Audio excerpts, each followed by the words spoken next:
आज मैं आप सबको एक कथा सुनाता हूं। एक दिन प्रातः एक व्यापारी अपने घर से निकला। घर से निकलते ही एक बिल्ली ने उस व्यापारी का मार्ग काट दिया। व्यापारी घबरा गया। वो फिर से घर लौट गया और शुभ घड़ी की प्रतीक्षा करने लगा। और जब वो पुनः अपने घर से निकला तब वो वाहन जा चुका था जिससे राजा तक पहुंचकर उसे भेंट देनी थी। राजा को भेंट नहीं मिली।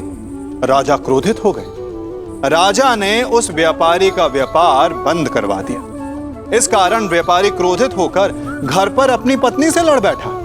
पत्नी अपने बच्चों समेत मैके वापस चली गई और उस व्यापारी के जीवन में यदि कुछ रह गया था तो केवल अंधकार। और इन सब का कारण वो उस बिल्ली को मानता रहा जिसने उसका मार्ग काटा था। ऐसा ही एक दूसरा व्यापारी राजा को भेंट देने निकला और उस व्यापारी का मार्ग भी एक बिल्ली ने काट दिया।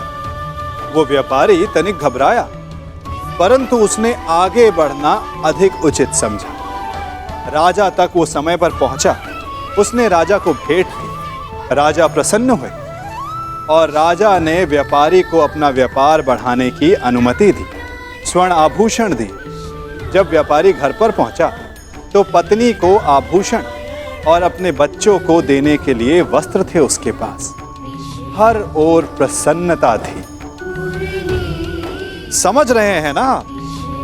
दोनों के साथ एक ही प्रकार की घटना हुई, परंतु दोनों की प्रतिक्रिया भिन्न थी। ऐसा ही हमारा जीवन भी है।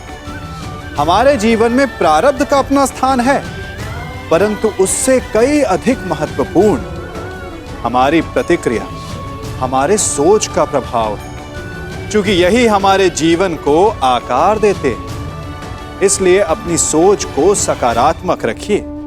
आपका जीवन सदैव आनंदमय रहेगा। गांधार राज, किंतु क्षमा आपको अभी मिली नहीं है। आप ही ने तो कहा था कि आप युद्ध के योद्धा थोड़ी ना हैं।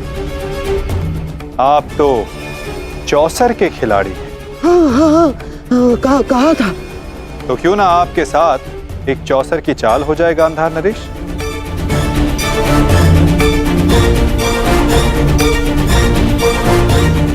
और इस चौसर में आप विजयी होते हैं या पराजित,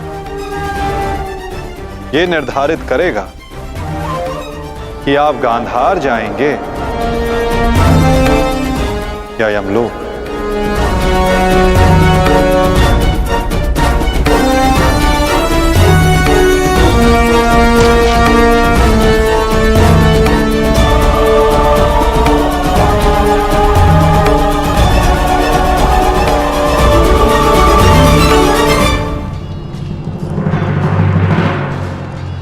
दुर्योधन, तुमने इस कुरुक्षेत्र को रचा था ना, तो आज स्वयं ही तुम इस कुरुक्षेत्र से जा नहीं पाओगे। मैं तुम्हें विवश कर दूंगा दुर्योधन, विवश कर दूंगा।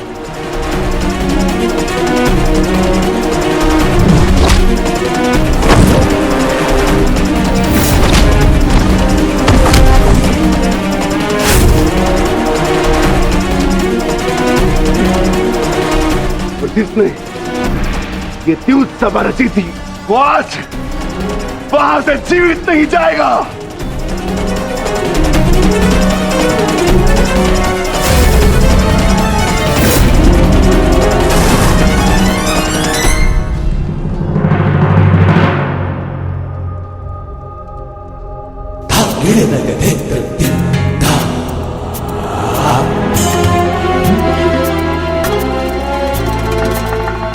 तो बताइए गांधार राज, क्या लगाएंगे आप दांव?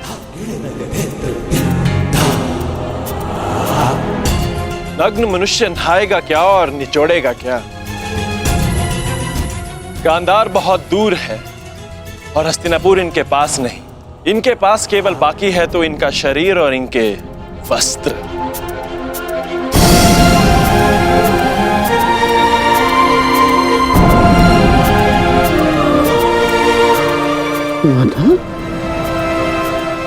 ये कैसा खेल खेल रहे हैं आप मेरे साथ? वस्त्र वस्त्र को दांव पर लगाता है भला? नहीं नहीं नहीं नहीं, सादेव सादेव क्या कर रहे हो ये?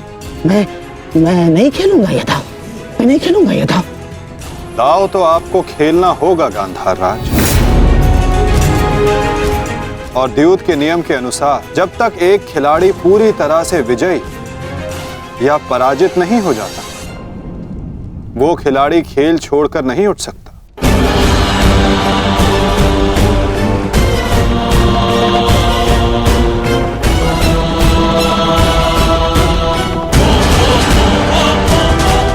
सखी,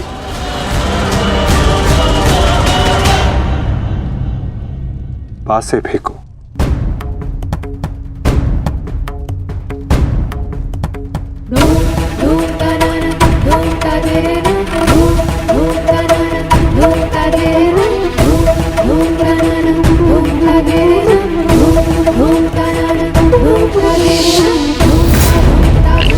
अब ये द्रौपद पुत्री पांचाली विधिवत तुम्हारी दासी हुई।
माधव, स्मरण रहे चौसर है ये।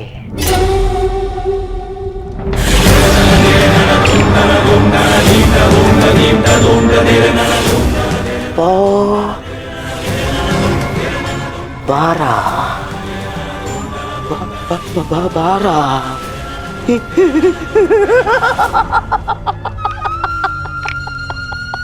बस अब पौ 12 और विजय मेरी माधव।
ऐसा नहीं हो सकता। छल है ये माधव, छल है ये मायावी पासे है, छल है ये।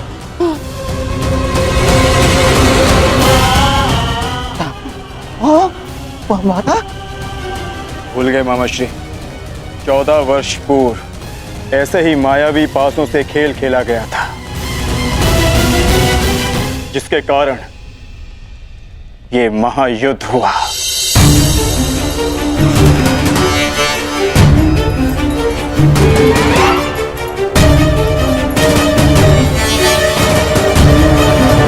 वस्त्रहरण करो इस मामा का।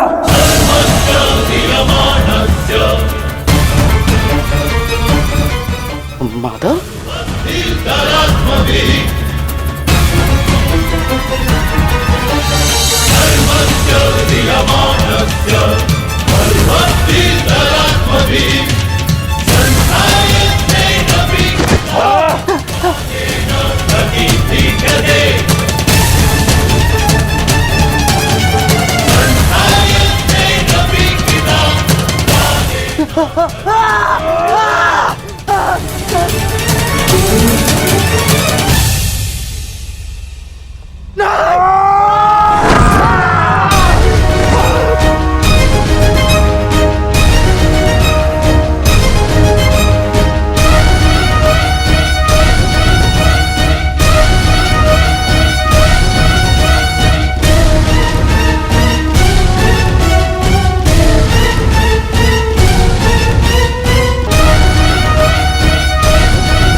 धर्मराज,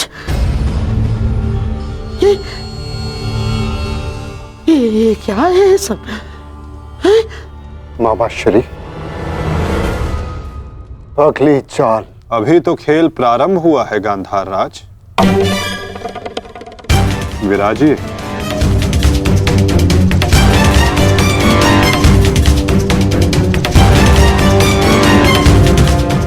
बताइए गांधार राज, अब क्या दांव पर लगाएंगे?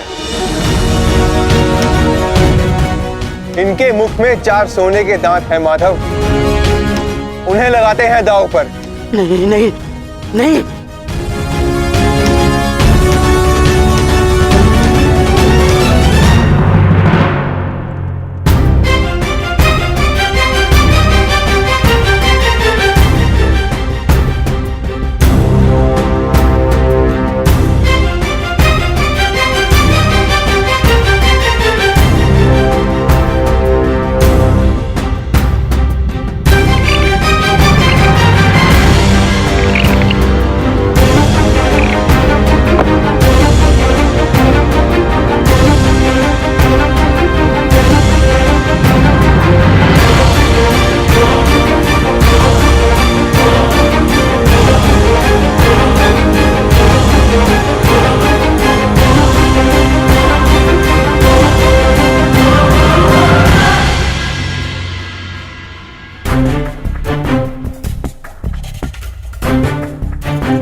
चासर की विजय के पश्चात बहुत हंसी आ रही थी ना मामाश्री, अब दिखाई अपने तन पंक्तियां, दिखाओ।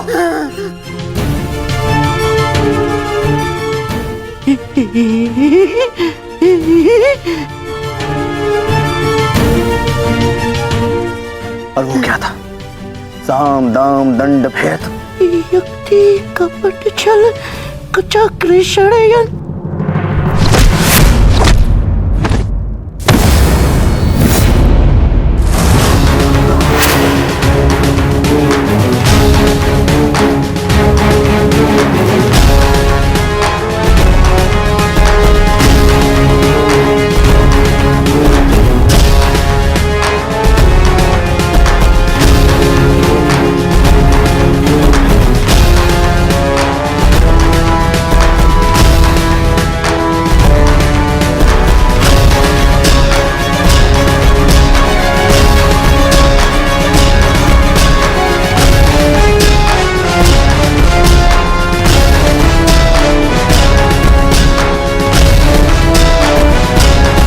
आनंद नहीं आया मामा श्री।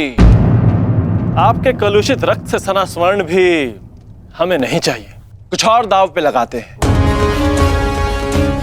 आपका दाहिना हाथ कैसा रहेगा मामा श्री?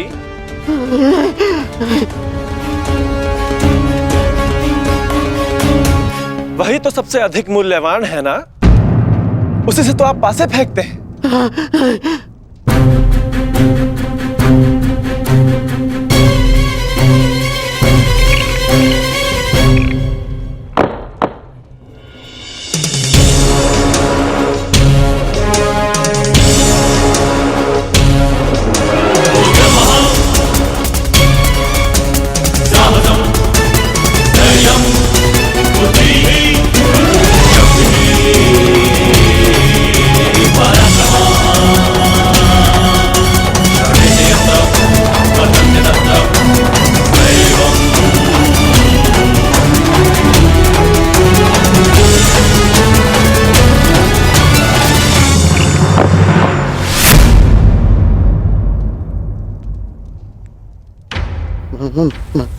माधव, मुझसे भूल हो गई। मैं ये चाल पुनः चलना चाहता हूँ। जैसी आपकी इच्छा गांधार राज, अवश्य पुनः अपनी चाल चलिए।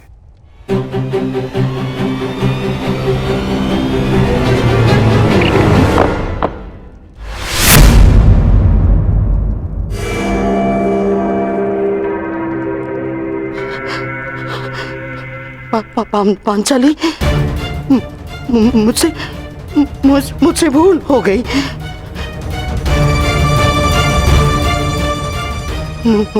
मुझे क्षमा कर दो, मुझे क्षमा कर दो पांचाली।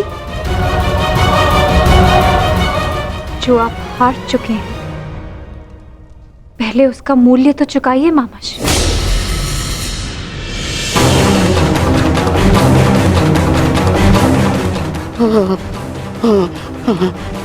नहीं,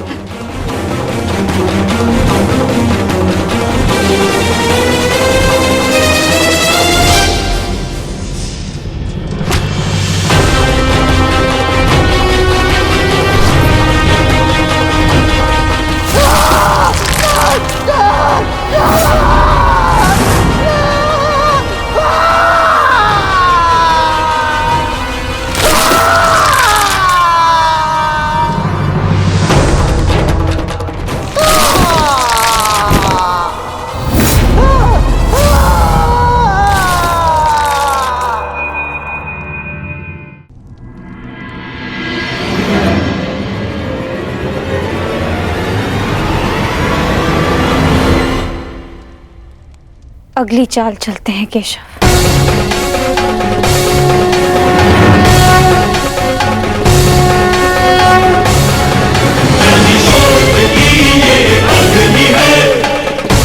किंतु इस बार गांधार राज के पास कुछ लगाने के लिए शेष नहीं है सखी। उनका बायां हाथ माधव, वही हाथ जिससे उन्होंने अभिमन्यु की पीठ पर तलवार भोंकी थी।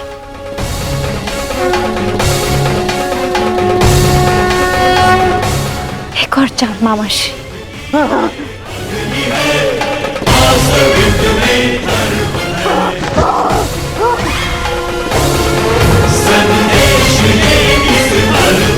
पासे फेंको पांचाली।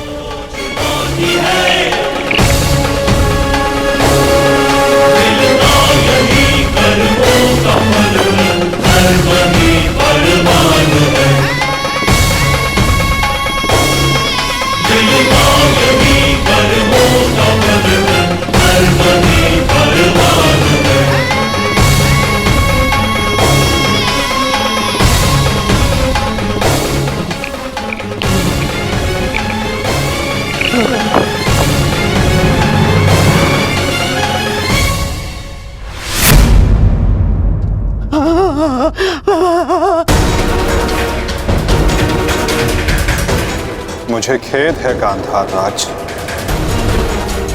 आप अपने वो हाथ हार गए जिनसे आपने महाभारत का युद्ध रचा था।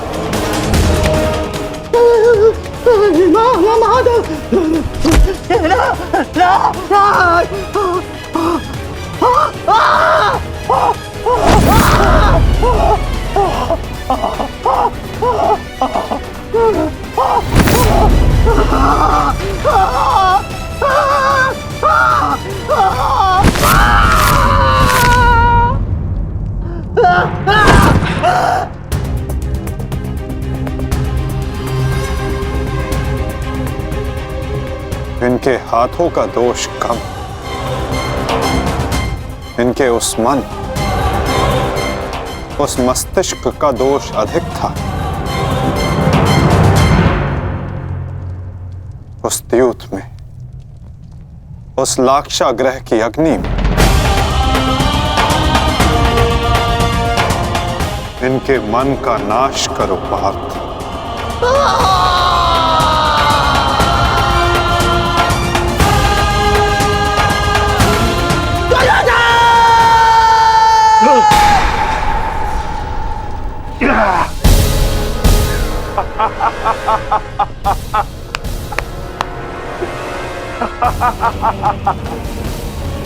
जाओ दुर्योधन, जाओ जाओ, तुम्हें जाने की अनुमति है।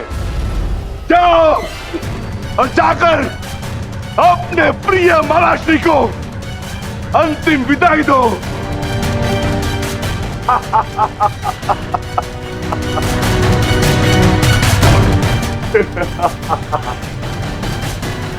नहीं, नहीं।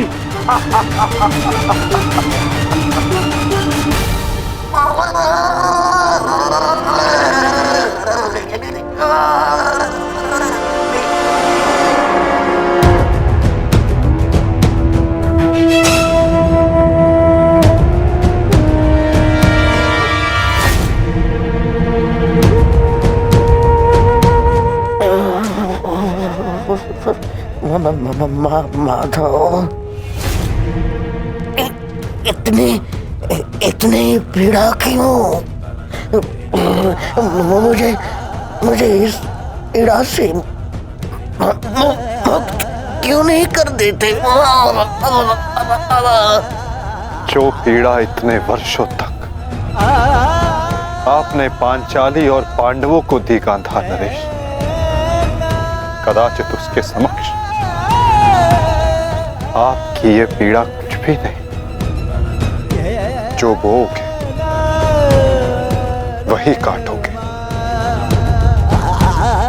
यही नियति है।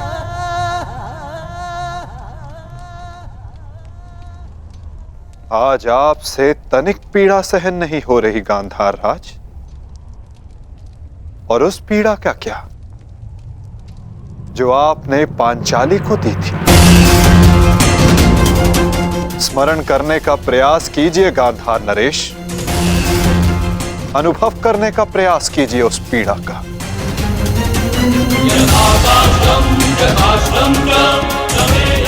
उस भरी सभा में पांचाली के वस्त्रहीन शरीर पर पुरुषों की दृष्टि कांटे बनकर चुभ रही थी।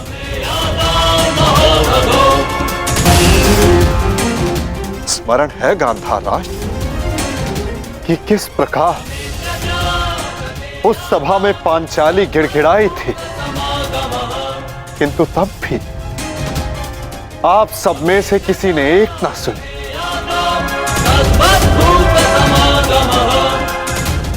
और अब आप चाहते हैं कि हम आपका निवेदन स्वीकार करें गांधार राज।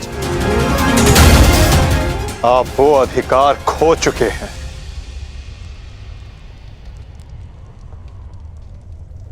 आपकी ये दुर्दशा आपके दुष्कर्मों का परिणाम है। कदाचित आपकी इस दशा को देखकर कुछ कुकर्मियों को शुद्ध और नए जीवन जीने की प्रेरणा मिल सके।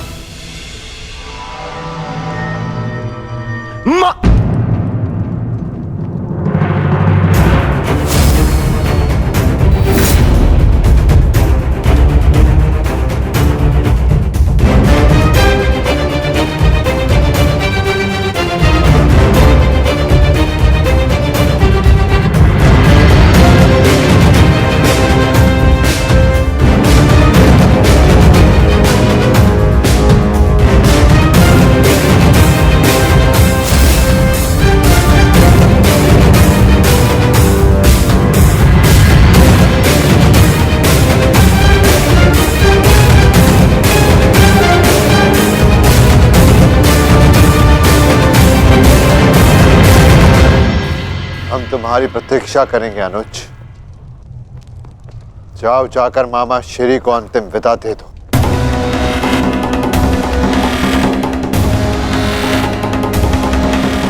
नहीं नहीं,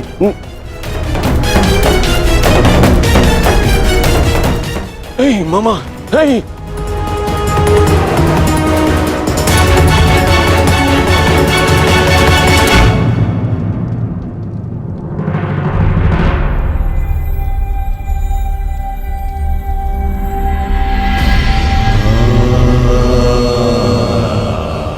नहीं नहीं नहीं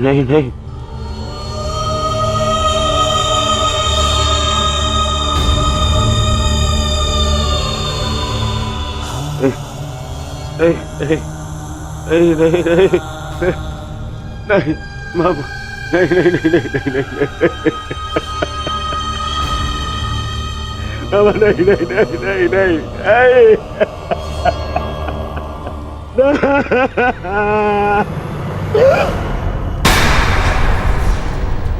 मामा, मामा, मामा, मामा, ये क्या हो गया? मैंने अपने प्राण नहीं त्यागे हैं अभी तक। कहाँ थे तुम? मैं यही था मामा, मैं यही था। ये क्या दुर्दशा कर दिया पांडवों ने? मुझे क्षमा कर दो दुर्योधन। मेरा साथ केवल यही तक का था, परंतु मैं प्रसन्न हूँ, क्योंकि एक योद्धा ना होते हुए भी एक योद्धा की मृत्यु मिली मुझे। धन्यवाद दुर्योधन। कहीं नहीं जा रहे हैं आप, मैं आपको लेके चलूंगा, कुछ नहीं होगा आपको। आप कहीं नहीं जा रहे। उठिए उठिए उठिए मामा, उठिए जाने दो मामा। नहीं नहीं नहीं, अरे मामा, आप ठीक तो है? क्या हो गया मामा? मामा, मैं आपकी चिकित्सा करवाऊंगा मामा। इसको निकालो, इसको। नहीं नहीं नहीं नहीं नहीं नहीं नहीं, मामा मामा मामा, नहीं मामा, नहीं नहीं नहीं मामा, अब कोई लाभ नहीं। नहीं नहीं नहीं। हर मनुष्य का अपना एक विशेष बल होता है। यदि उस बल ने उसका साथ छोड़ दिया तो समझो उसका अंत निश्चित। नहीं मामा, मामा नहीं मामा। जैसे अंगराज का बल तो उसका कवच और कुंडल, जैसे मेरा बल था मेरे पास से।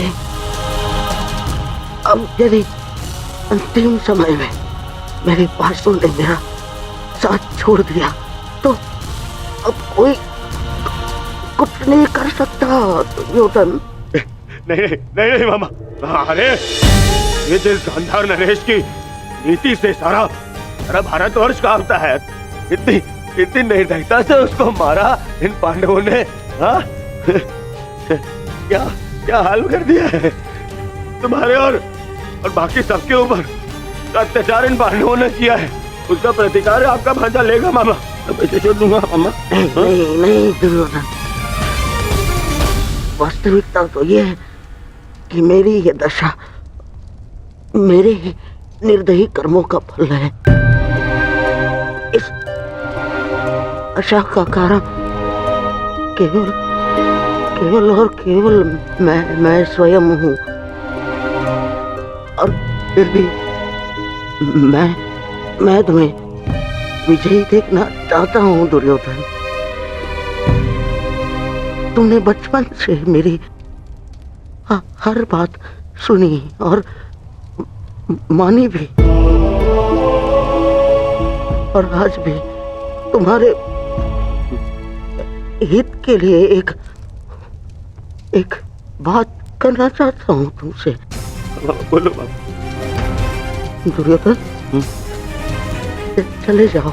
आपको छोड़ के कहा? नहीं कहीं नहीं जा रहा। मेरी सलाह मानो दुर्योधन, क्योंकि वो वो वासुदेव कृष्ण तुम्हें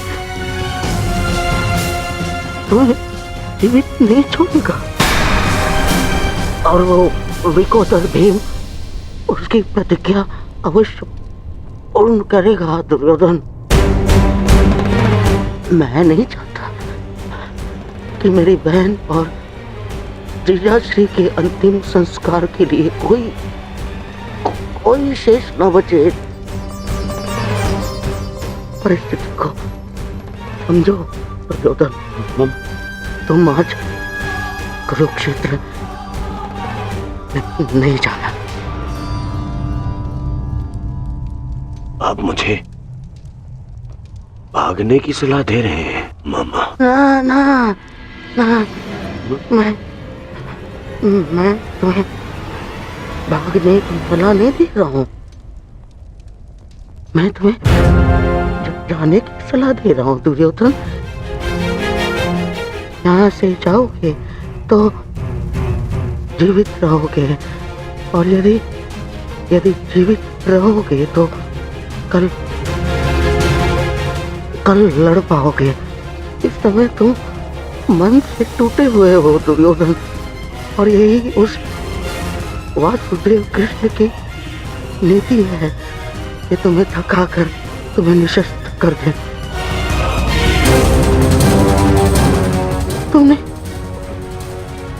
तुमने सोचा नहीं कि कैसे पांडव एक एक करके अलग तुमसे युद्ध कर रहे थे ताकि तुम थक जाओ।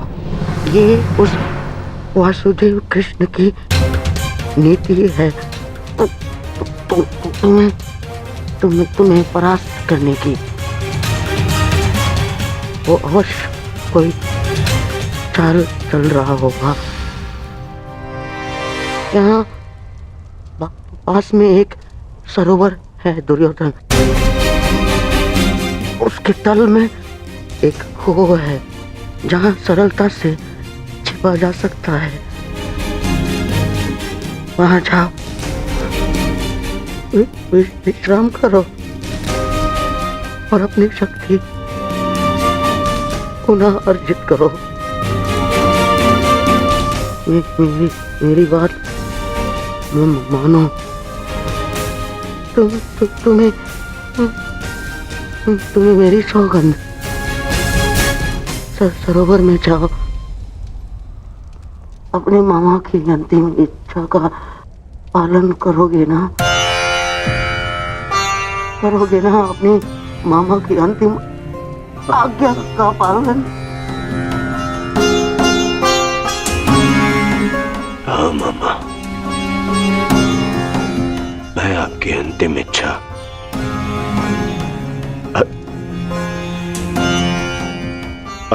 अवश्य पूर्ण करूंगा।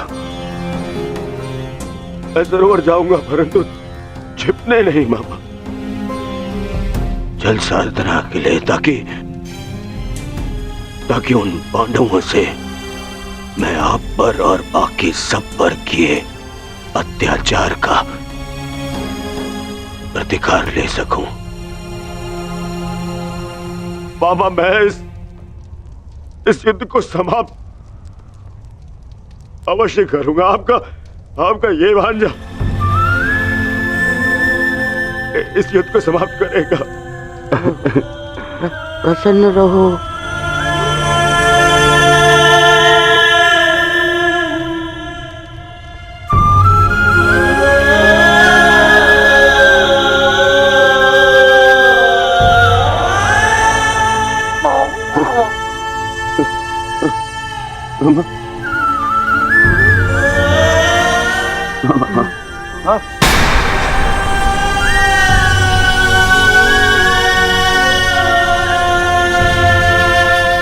मेरे होने वाले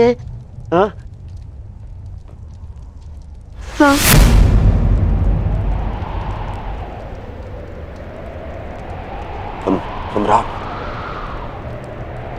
मामा, मेरे होने वाले सम्राट पूरा तो बोलो।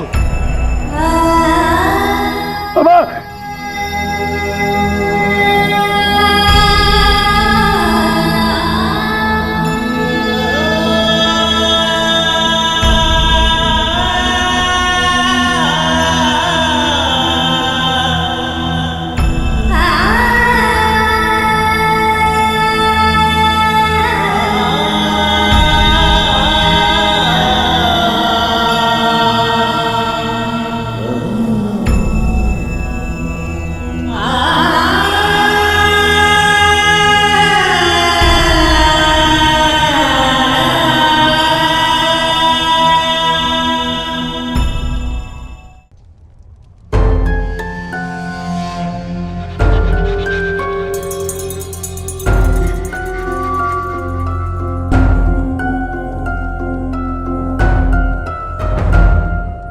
हमें बहुत विलंब हो रहा है युधिष्ठिर।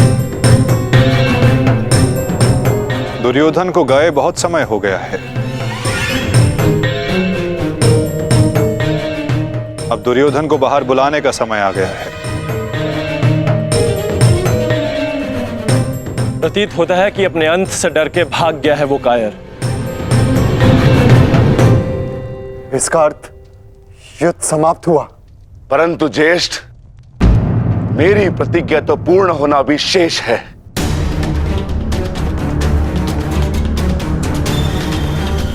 यदि दुर्योधन युद्ध नहीं चाहता तो फिर क्यों युद्ध किया जाए? माता गांधारी का एक पुत्र जीवित रहा तो इसमें समस्या कैसी? समस्या है ज्येष्ठ। माधव ने भी कहा ना कि कांटों के वृक्ष का यदि संपूर्ण नाश ना किया जाए तो फिर से पनप जाता है। उसी भांति यदि अधर्म का संपूर्ण नाश ना किया जाए तो धर्म स्थापना पर संकट होगा।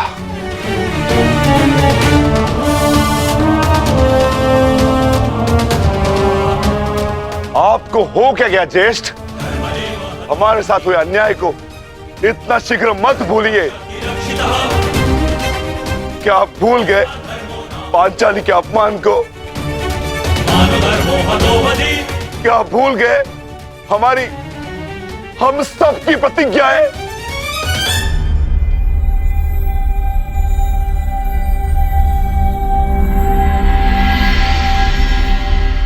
सब स्मरण है मुझे अनुज, सब स्मरण है।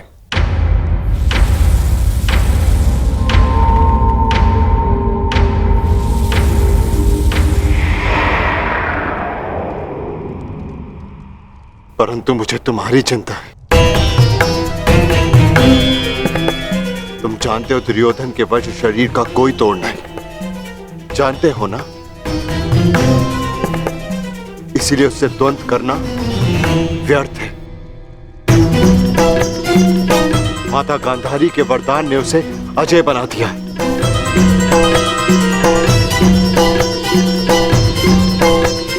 यदि तुम्हें कुछ हो गया तो मैं स्वयं को कभी क्षमा नहीं कर पाऊंगा अनुज। जानता हूं ज्येष्ठ, मैं सब कुछ जानता हूं, परंतु मुझे उसकी चिंता नहीं। धर्म स्थापना पर निकले हैं तो बलिदान देना होगा।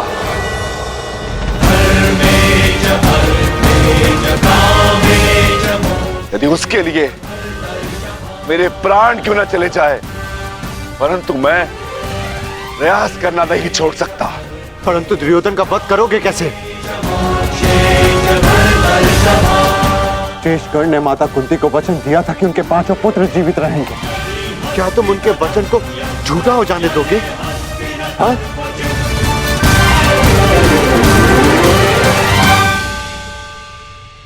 उत्तर दो भीम, कैसे परास्त करोगे दुर्योधन को?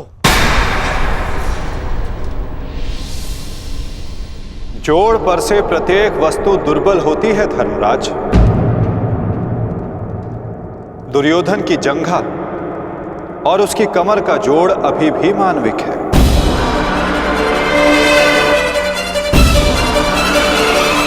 दुर्योधन को वहां से तोड़ा जा सकता है।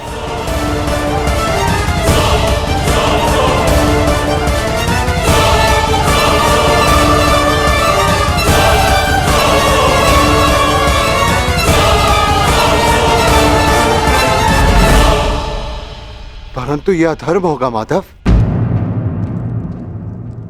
इस समय धर्म की मांग कदाचित यही अधर्म है धर्मराज। दुर्योधन का अंत धर्म की मांग है।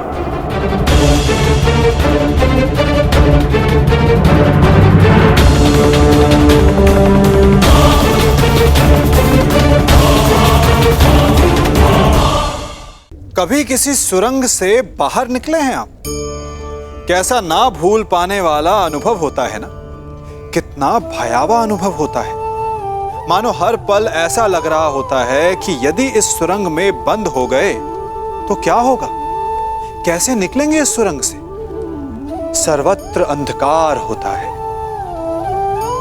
परंतु यदि आप ध्यान से उस सुरंग के मुखाने पर देखें तो वहां सदा प्रकाश होता है, और उस प्रकाश तक वही पहुंच पाता है जो सुरंग की छोर तक पहुंच पाए। और ऐसा ही हमारा जीवन भी है। इसी प्रकार कई बार हम स्वयं को निराशा की सुरंग में पाते हैं, जहां बाहर जाने का मार्ग नहीं सूझता, मानो जैसे जीवन आनंद सब समाप्त हो जाएगा। परंतु ऐसी परिस्थिति में ठीक उस सुरंग की भांति इस निराशा को समाप्त करने वाला आशा का प्रकाश उसे ही मिलता है जो निरंतर आगे बढ़ता रहे। यदि आपके जीवन में कभी भी निराशा आए, कोई भी समस्या आए, तो उसका समाधान है निरंतर प्रयत्न करते रहना। प्रयत्न करते रहिए, आपको सफलता अवश्य मिलेगी। शेषगढ़ ने माता कुंती को वचन दिया था कि उनके 5 पुत्र जीवित रहेंगे। क्या तुम उनके वचन को झूठा हो जाने दोगे? हाँ? उत्तर दो भीम, कैसे परास्त करोगे दुर्योधन को?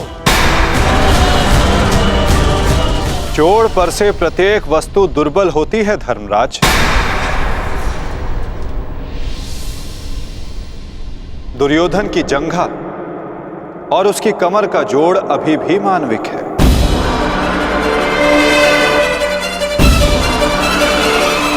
दुर्योधन को वहां से तोड़ा जा सकता है।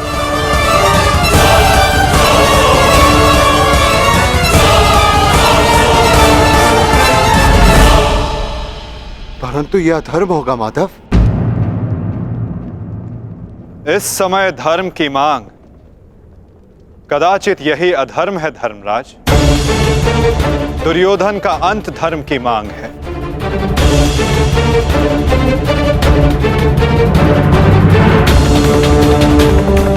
परंतु माधव, युद्ध के लिए दुर्योधन का प्रस्तुत होना भी आवश्यक है।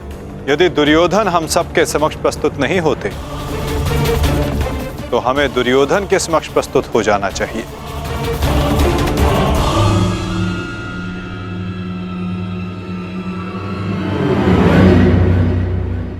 शिविर के भीतर जाने का समय आ गया है।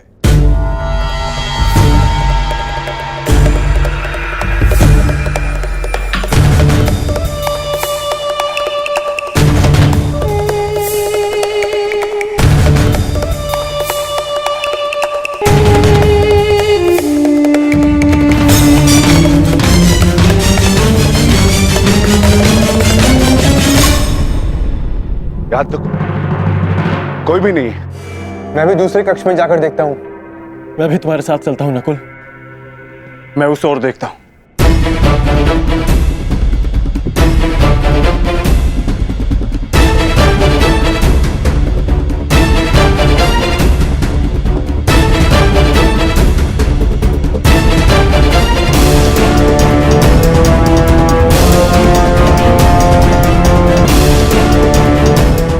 माधव, दुर्योधन कहीं नहीं मिला।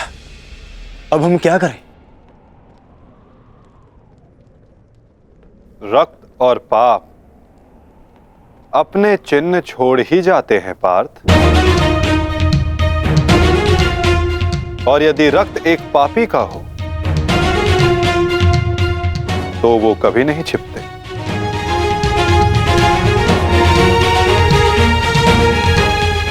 उधर देखो पार्थ।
दुर्योधन इस सरोवर में छिपा है।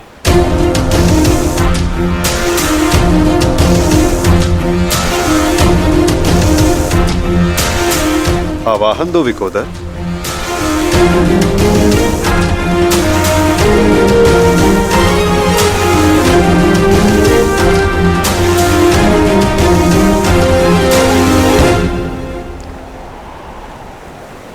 दुर्योधन, मैं जानता हूं तुम यहीं छिपे हो। बाहर निकलो कायर और युद्ध करो मुझसे। सुन रहे हो ना कायर? सामने आओ। क्या इस प्रकार मेरा सामना करोगे? बाहर निकलो और बंद करो मुझसे।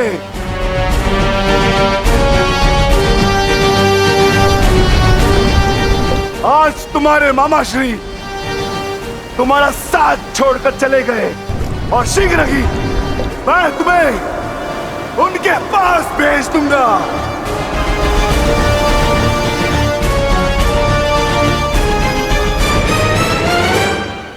अरे वज्र का शरीर लेकर भी भयभीत हो दुर्योधन।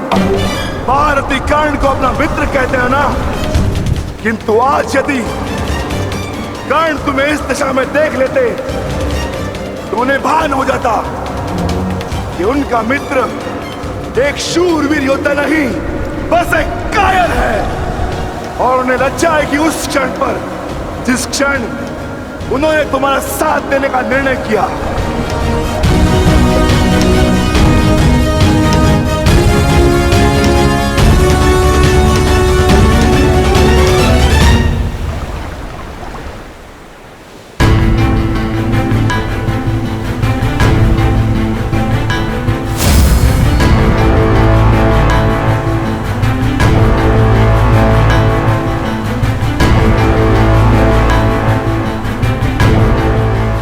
विकोदर,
तुम तो अपने मामा से भी बड़े कायर निकले दुर्योधन।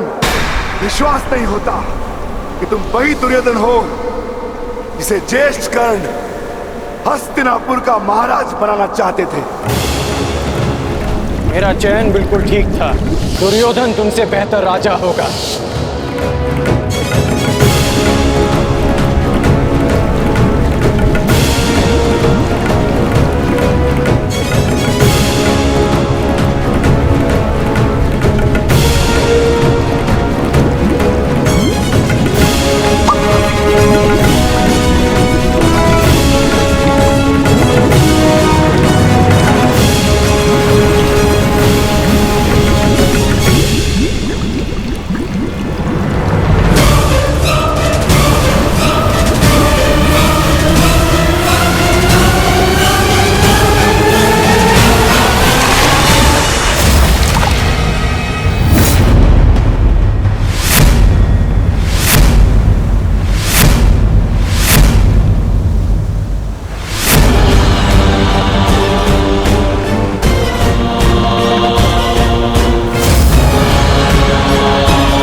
दुर्योधन आओ, स्वागत है तुम्हारा। एक क्षण के लिए ऐसा लगा कि तुम इसी भांति सदैव छिपे रहोगे। मुझे तुमसे छिपने की आवश्यकता नहीं है भीम, क्योंकि मेरा शरीर वज्र का है। स्मरण है ना, कुछ समय पूर्व क्या दुर्दशा की थी मैंने तुम्हारी? स्मरण है?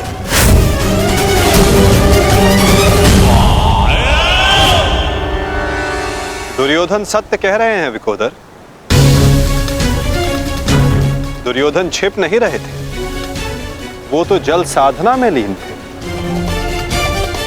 ये तैयारी तो युद्ध से पहले की थी दुर्योधन, है ना?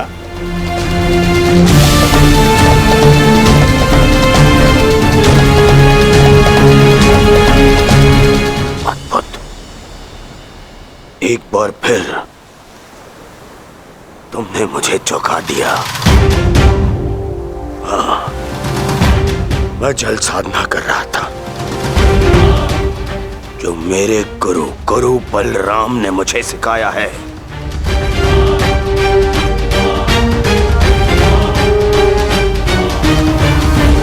आशा करता हूं कि मुझे विलंब ना हुआ हो।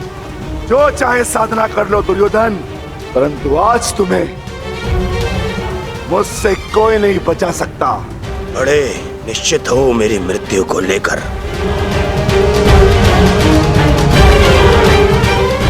आज क्या कोई नया छल लाए हो मेरे लिए?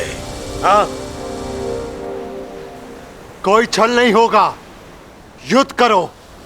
मैं सोचा नहीं कि कैसे पांडव एक एक करके तुमसे युद्ध कर रहे थे। यही उस वासुदेव कृष्ण की नीति है कि तुम्हें थकाकर तुम्हें निशस्त्र कर दे। ठीक है, युद्ध होगा, परंतु एक बार में एक ही से होगा, और उससे होगा जिससे मैं चाहूंगा।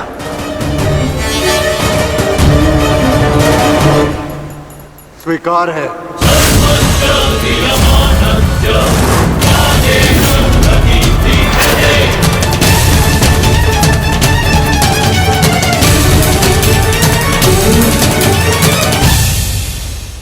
किंतु दुर्योधन, प्रश्न ये उठता है कि तुम युद्ध किससे करोगे? नकुल सहदेव से?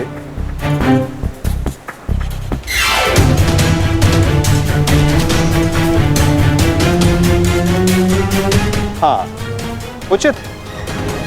नकुल तुमसे दुर्बल है, तो उसको परास्त करना तुम्हारे लिए सरल होगा। और सहदेव ने तो तुम्हारे मामा श्री का वध करके अपनी प्रतिज्ञा पूर्ण की है ना? किंतु ये चुनाव करने से पूर्व एक बात सदा स्मरण रखना दुर्योधन, कि नकुल सहदेव का एक प्रहार तुम्हारे 100 प्रहारों से अधिक स्मरणीय होगा, और नकुल सहदेव को तुमसे कहीं अधिक सम्मान मिलेगा।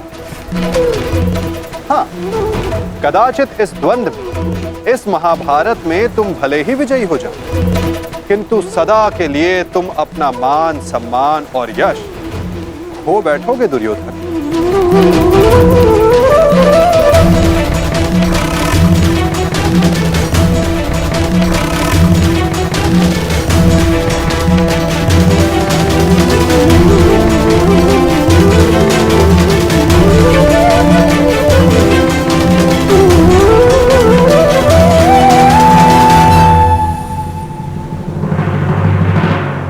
या तुम अर्जुन का चुनाव करोगे, जिसने तुम्हारे मित्र का वध किया। किंतु फिर प्रश्न ये उठता है कि तुम धनुर्युद्ध चुनते हो या गदा युद्ध। यदि तुमने धनुर्युद्ध चुना तो तुम अर्जुन के समक्ष क्षण भर के लिए नहीं टिक पाओगे।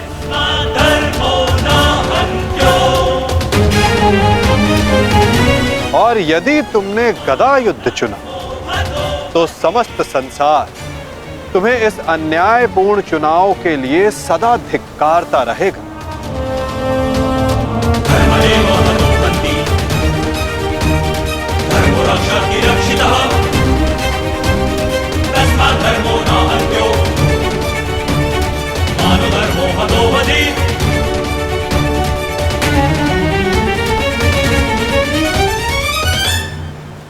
हाँ, युधिष्ठिर को द्वंद्व के लिए ललकारना ये अवश्य बुद्धिमानी हो,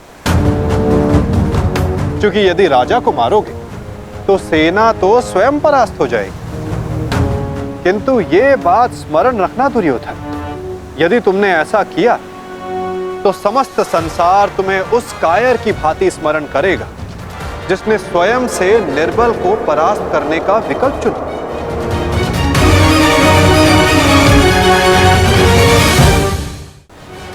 अब चुनाव तुम्हारा है दुर्योधन।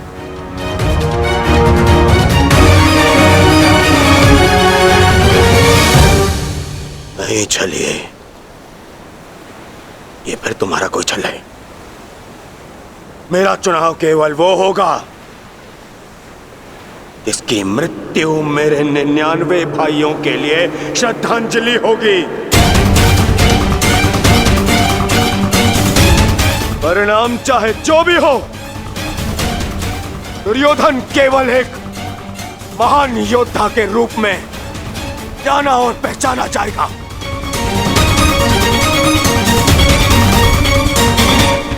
मैं दुर्योधन द्वंद्व के लिए भीम को चुनता हूं।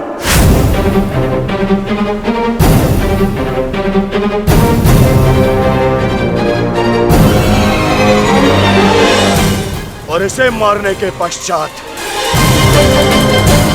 मैं एक एक करके बाकी चारों भाइयों को मारूंगा। ये मेरा वचन है।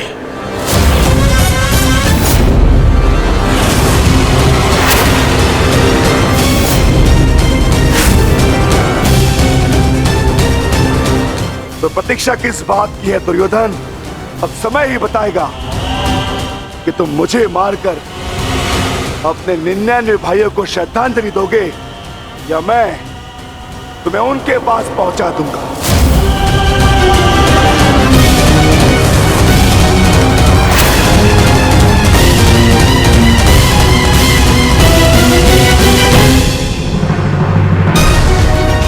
हर हर महादेव।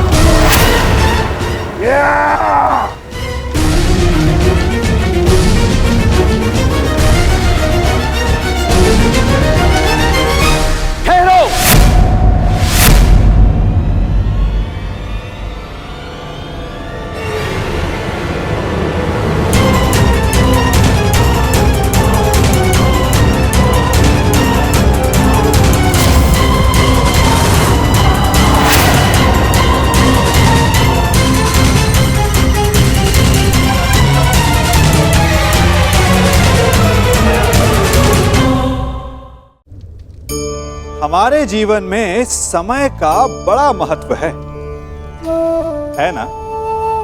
भोर होने पर जब पक्षी चहचहाते तब से लेकर संध्या होने तक और फिर से भोर होने तक हम सब क्या करते हैं? समय का अनुसरण ही तो करते हैं। कोई ये अनुसरण सूर्य घड़ी को देखकर करता है, कोई चंद्र घड़ी को देखकर करता है, तो कोई सूर्योदय के स्थान से लेकर सूर्यास्त के स्थान को देखकर करता है।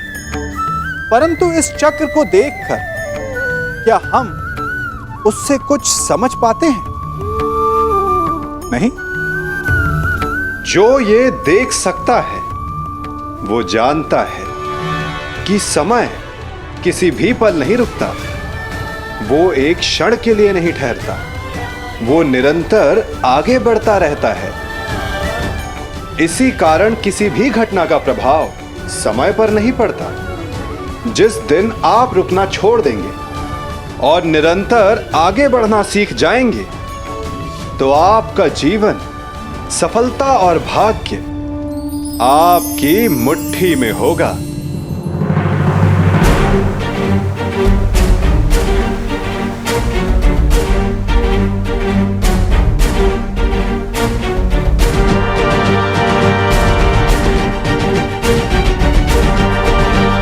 प्रणिपात दाऊ।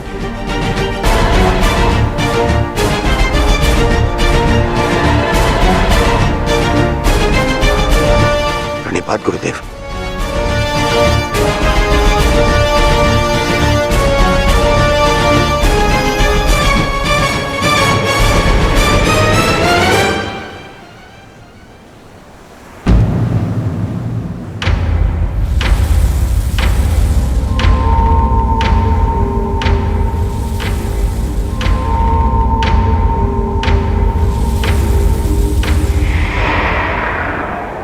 अक्षणी सेना का विनाश हो चुका है कान्हा।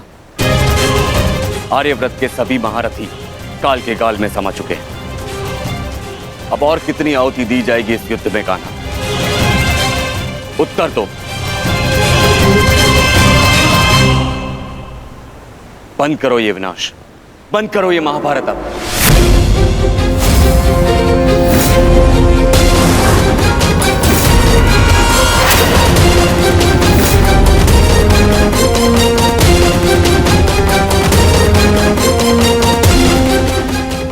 नहीं गुरुदेव,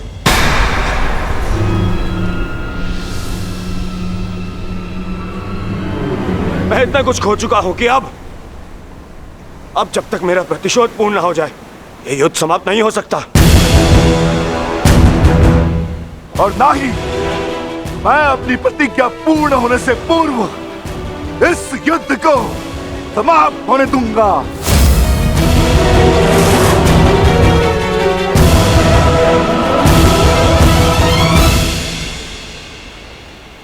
तुमने जो प्रतिज्ञा दुर्योधन के लिए ली है, अब उसका पूर्ण होना असंभव है।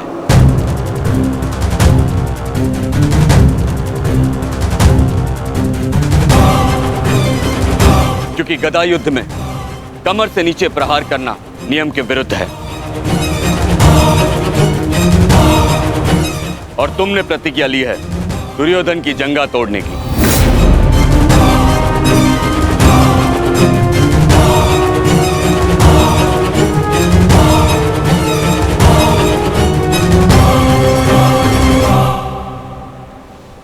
कैसी अनीति दाऊ। महामहिम भीष्म के बाणों की शैया पर जाने के पश्चात इस युद्ध में कोई नीति शेष नहीं रही दाऊ। और फिर आपने तो स्वयं को इस युद्ध से विमुख रखा था ना। आप इस युद्ध में भाग नहीं ले सकते दाऊ।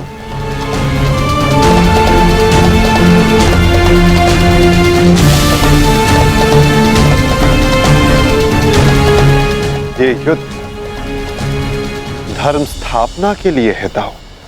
मैं यही तो देखने आया हूं कान्हा कि इस धर्म स्थापना की युद्ध में कोई अधर्म ना हो।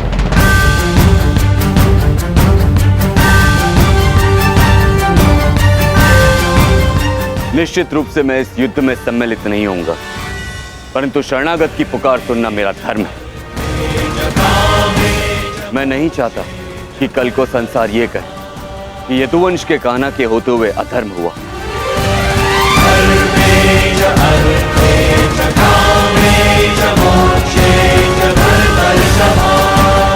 यदि ये दोनों युद्ध करना चाहते हैं तो करें।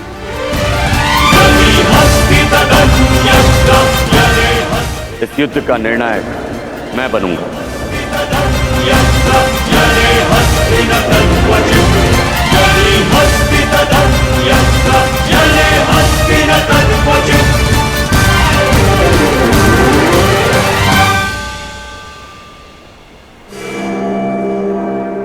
और स्मरण रहे, जिसने भी इस युद्ध में नियमों का उल्लंघन करके विजय पाई, उसे मैं स्वयं अपने हल से समाप्त कर दूंगा।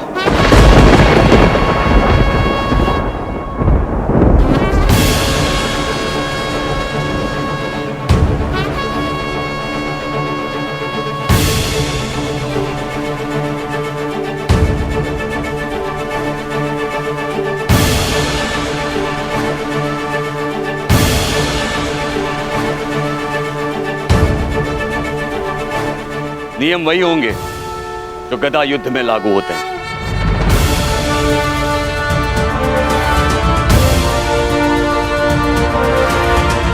और युद्ध में कोई भी योद्धाओं के मध्य नहीं आ सकेगा।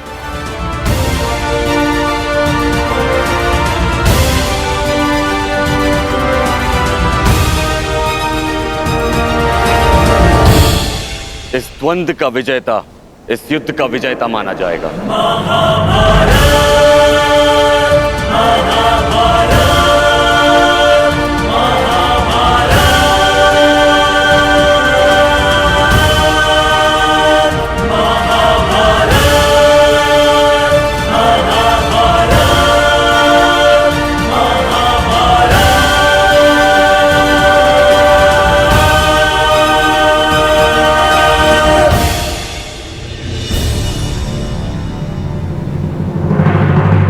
अब धर्म स्थापना का भार तुम्हारे कंधों पर है विकोदर।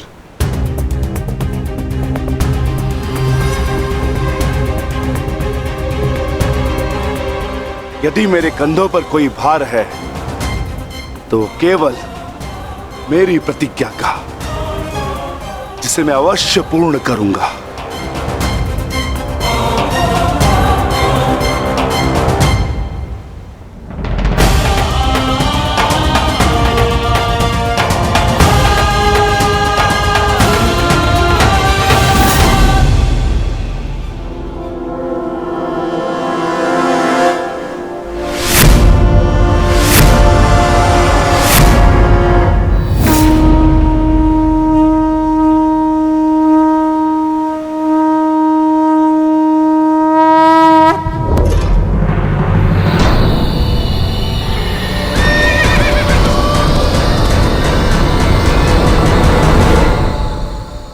युद्ध प्रारंभ करो।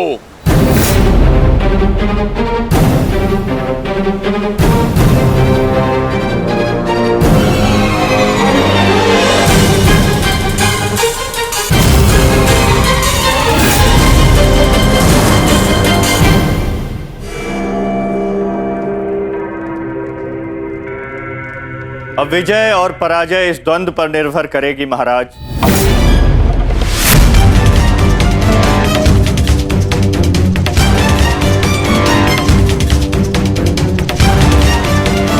एक ओर प्रतिशोध है तो दूसरी ओर प्रतिज्ञा।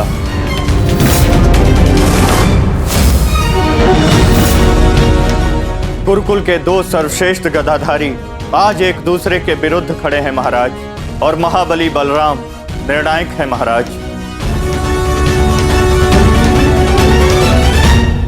मुझे इस बात में कभी भी संदेह नहीं था संजय कि मेरा पुत्र भीम से श्रेष्ठ गदाधारी है। मुझे पूर्ण विश्वास है कि मेरा पुत्र भीम को अवश्य परास्त करेगा।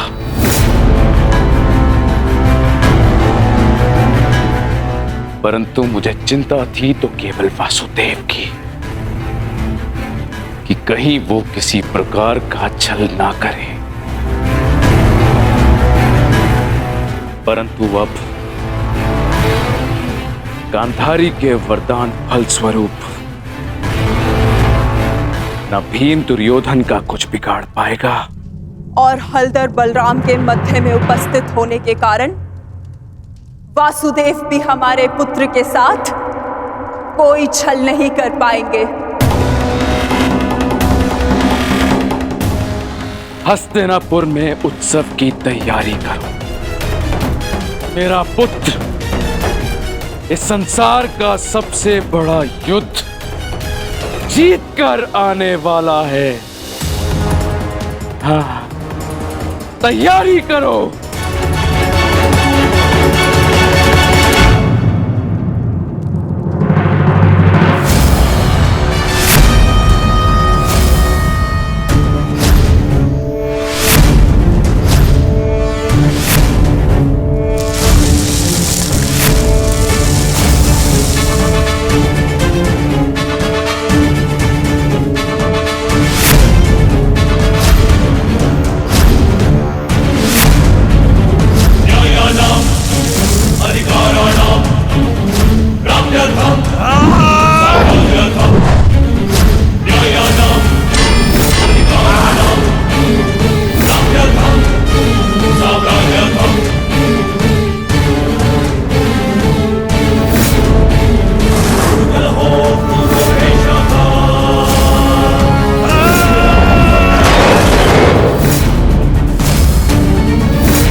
सौमित्र, तुम्हारी विजय निश्चित है।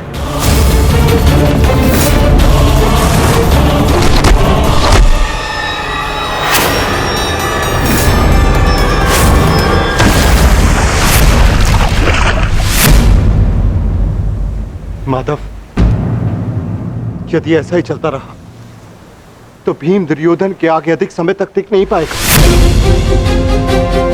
ये द्वंद्व पूर्ण रूप से दुर्योधन के पक्ष में है।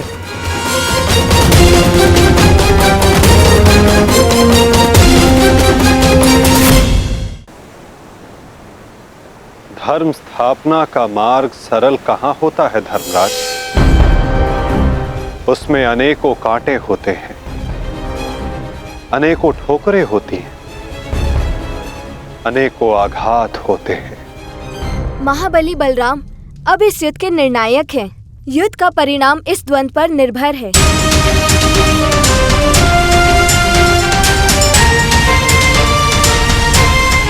माधव, आप क्या यूं ही देखते रहेंगे?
पराजय तो तेरी निश्चित है भीम। फिर क्यों पराजय के साथ साथ मृत्यु का भी आह्वान कर रहा है? टेक दे, मेरे समक्ष अपने घुटने टेक दे, अन्यथा आज तेरा जीवन मृत्यु के समक्ष घुटने टेक देगा। जब मेरे ज्येष्ठ कर्ण ने मरते समय अपना धर्म नहीं छोड़ा तो उनका यह अनुज कैसे छोड़ सकता है? अब यह युद्ध हम में से किसी एक के मृत्यु के पश्चात ही समाप्त होगा। नहीं, वो तेरा ज्येष्ठ नहीं था, कोई संबंध नहीं था तुम्हारे साथ में उसका, क्योंकि कोई अनुज अपने ज्येष्ठ की इस तरह मृत्यु नहीं करता, वो भी छल से। वो केवल मेरा था, मेरा मित्र था वो। तुम्हारा उसके साथ में कोई संबंध नहीं था कोई संबंध।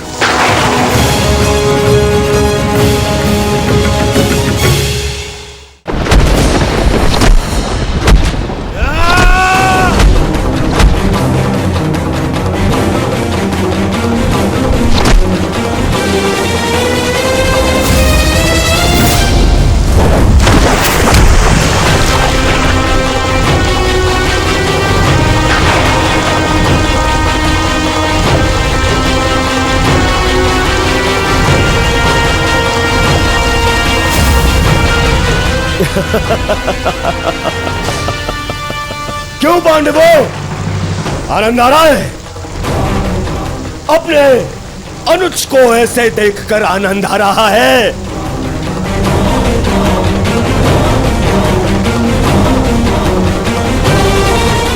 इसी के सहारे इस युद्ध में विजय प्राप्त करने का स्वप्न देखा था ना तुम लोगों ने?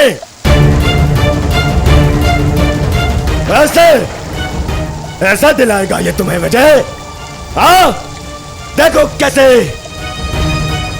कैसे मेरी लाचार, धरती की गोद में धंसा हुआ है ये।